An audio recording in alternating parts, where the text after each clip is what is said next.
This is exactly how I would rise from the routine of a 9-to-5 existence to building a fortune of my own, not merely through money, but through mastery of power itself. Machiavelli once wrote that fortune is a woman, and if you wish to control her, you must treat her boldly. He wasn't talking about luck. He was describing audacity, the courage to stop obeying and start commanding.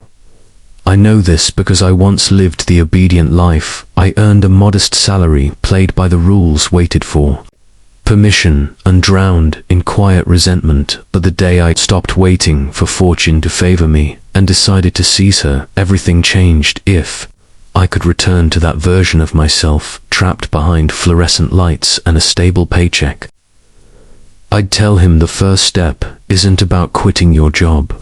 It's about changing your psychology. A man's wealth is a reflection of his chosen skill, his weapon in the arena of life. Machiavelli taught that every prince must possess virtue, the ability to impose his will upon uncertain circumstances in our age. That means identifying your Machiavellian skill, the discipline or craft that grants you leverage over others. Go to work, yes, but study the work that multiplies power. So here's what I would put. Do open your mind like a strategist. Go to Google, your modern Florence library, and type professions of millionaires. You'll see a predictable list: entrepreneurs, investors, lawyers, engineers, financiers, creators. Creators now. Don't skim it, build a grid rate.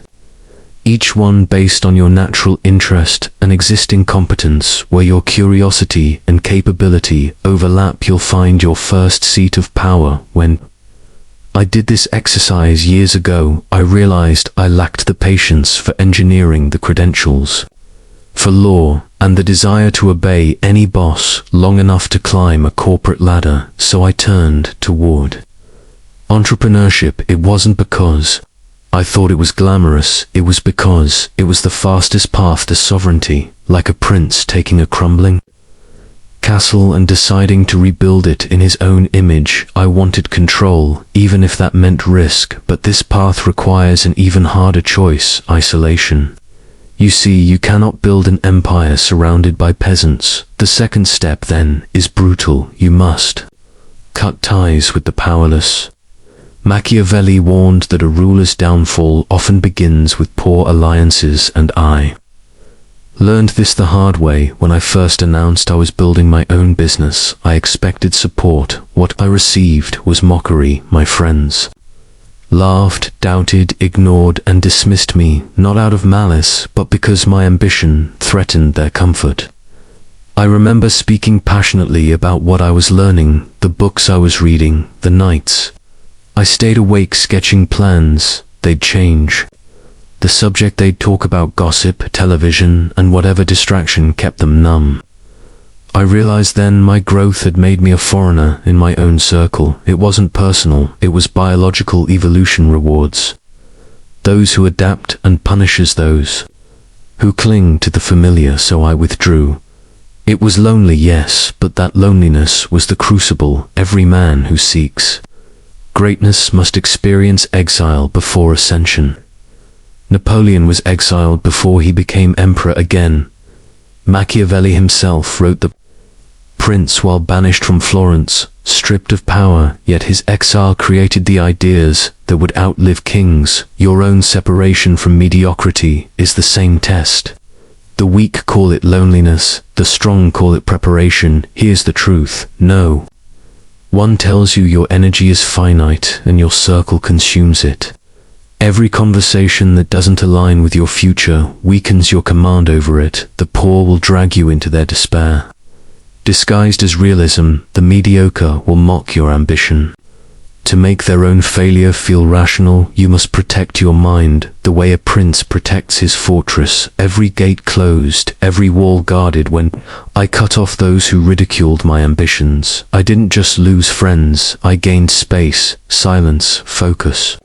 A mental vacuum that I could finally fill with knowledge, power, and strategy. That was when the real transformation began, because once you remove the noise of the crowd, your own voice becomes audible again. and you start to think not like an employee, but like a ruler planning his first conquest. But here's the dilemma: Machiavelli would warn you about isolation without guidance breeds delusion. Once you've removed the weak, you must replace them with the powerful. The next stage of your rise demands that you step into proximity with those already living the life you desire. That is how power transfers, not through luck, but through imitation of the masters. And that brings us to your next move, the strategic replacement of your circle with mentors, models and millionaires who already hold the keys to the kingdom, because proximity, as Machiavelli knew, is the shadow of influence, and whoever you stand beside long enough, you will eventually become.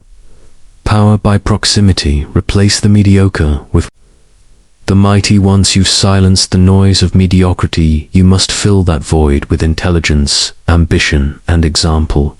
Machiavelli observed that men almost always follow the beaten path, and yet by imitation they achieve what others before them have achieved. The modern version of that truth is simple: your proximity determines your destiny. If you want to rise among princes, you must stand where princes stand. So here's your next step: replace your broke friends with rich teachers. Think about the hierarchy of influence in your life. The average man seeks validation from those beneath him, because it's easier to be admired than to be corrected. The ambitious man seeks counsel from those who can sharpen his mind like a blade. In the age of algorithms, your environment extends beyond your neighborhood.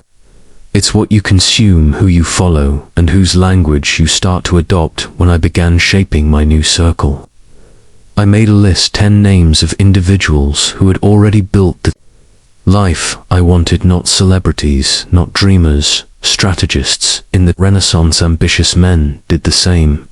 They apprenticed under masters, studied their techniques, learned not only their skills, but their temperament. The Medici trained merchants and artists alike. They didn't just build wealth, they engineered dynasties. Today, that same method applies. The rich you admire have left behind a breadcrumb trail of psychology and systems.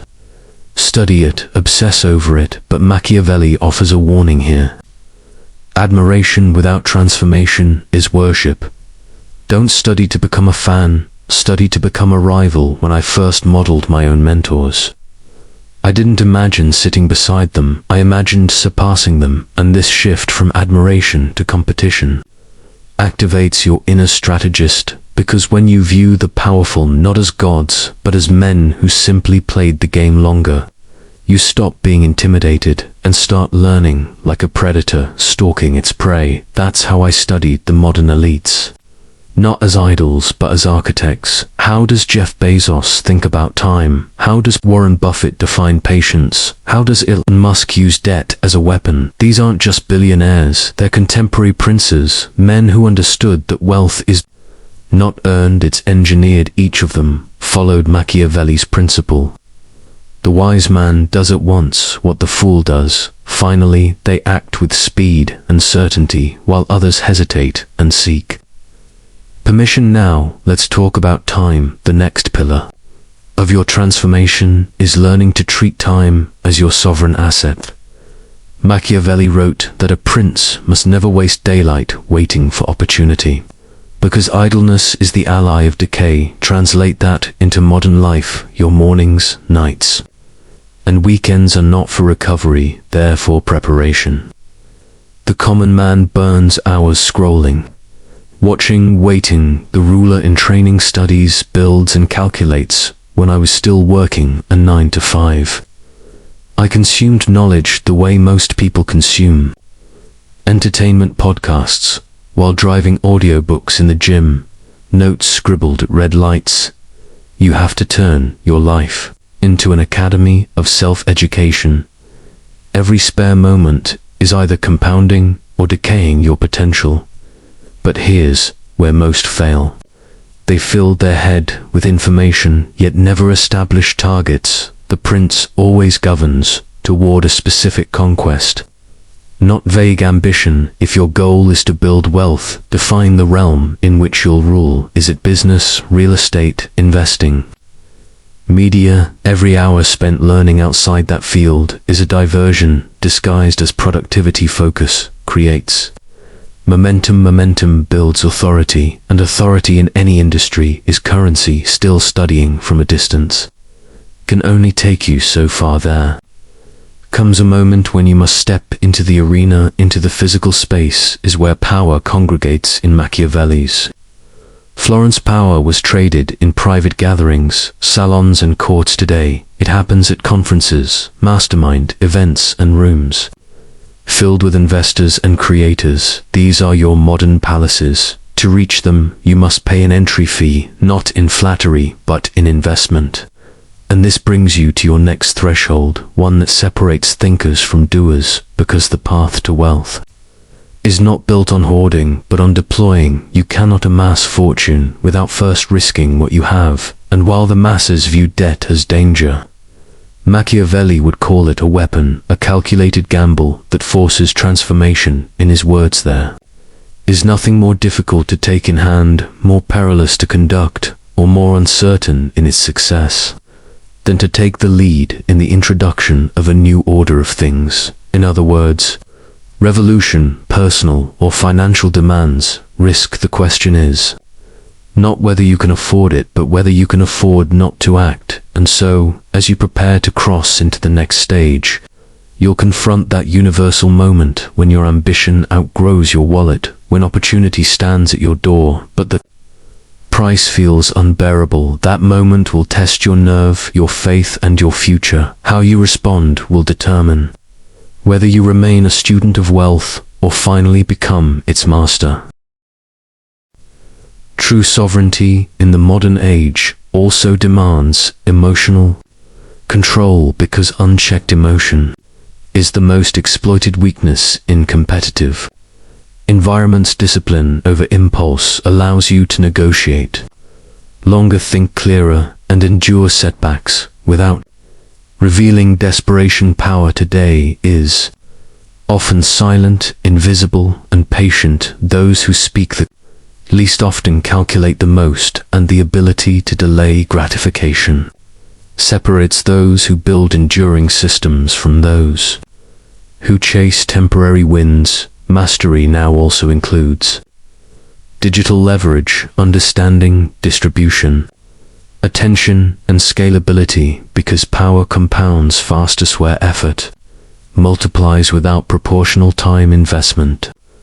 The modern strategist builds assets that work while he sleeps, and influence that travels without his presence. This is not luck, it is architecture. Another principle often ignored is reputation as currency. Every action leaves a trace, and every trace compounds trust or suspicion. The powerful guard credibility fiercely, because once lost, it is rarely restored. Operate in a way that makes your word valuable, because in high-level arenas contracts follow character, and opportunity follows consistency. Wealth that lasts is built on reliability, execution, and the quiet habit of finishing what others abandon. And as you rise, remember that true dominance is not chaos but control, not noise but precision, not excess but restraint. The final advantage is calm clarity under